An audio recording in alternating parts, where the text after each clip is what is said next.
Right. Leadership in those two models, let's call it the pyramidal model versus the communal model, circular model, those are in fact two very different ways of being in the world, to say nothing of sets of skills. The way I often think of it in teaching is that pyramidal model, in a way, is a no-brainer. I mean, you know, how much skill does it take to fill up all the space in the room by standing behind the lectern and delivering information that you wrote down 10 years ago to the next crop of captive audience called students, allowing maybe 3 minutes at the end for questions, hoping you won't get anything that throws you off balance, and sort of hiding behind your authority or your power, really, the power of the grade, to protect yourself. It seems to me that that's, you know, in that very diminished image that I just offered of what I'm afraid teaching sometimes becomes, especially at the university level, there's really not much skill involved in that at all. It's more about power.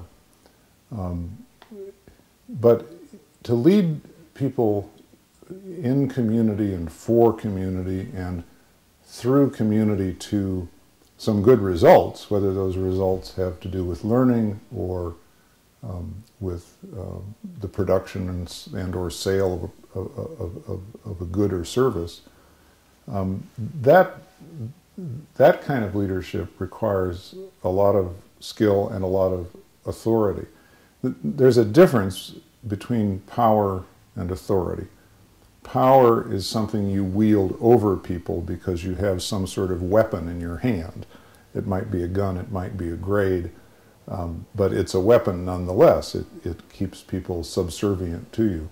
Authority, which is what it takes to lead in community, is something that's granted you by the group. We authorize people to lead, and without authority, you can't really lead community.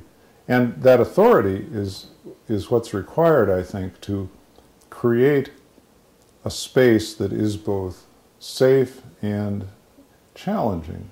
I sometimes say safe and charged, or electric and demanding, in which people feel safe enough to bring their resources to the table, to put them, as it were, in the center of the circle and say, well, you know, I don't have the whole answer here, but I have a little bit, and I'm willing to take the risk of putting that out because I feel that I'm in a safe enough space that I won't be judged or criticized or whatever.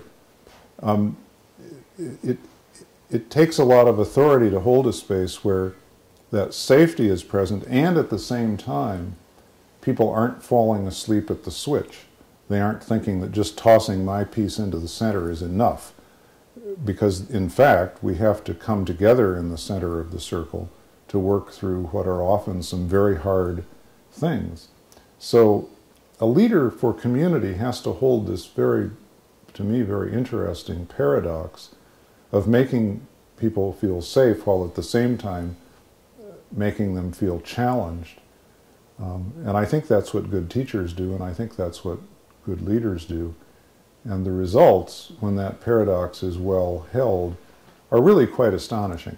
I mean, this is all premised on a very simple notion, which is that all of us working together are smarter than any one of us working alone, which is demonstrably, empirically true.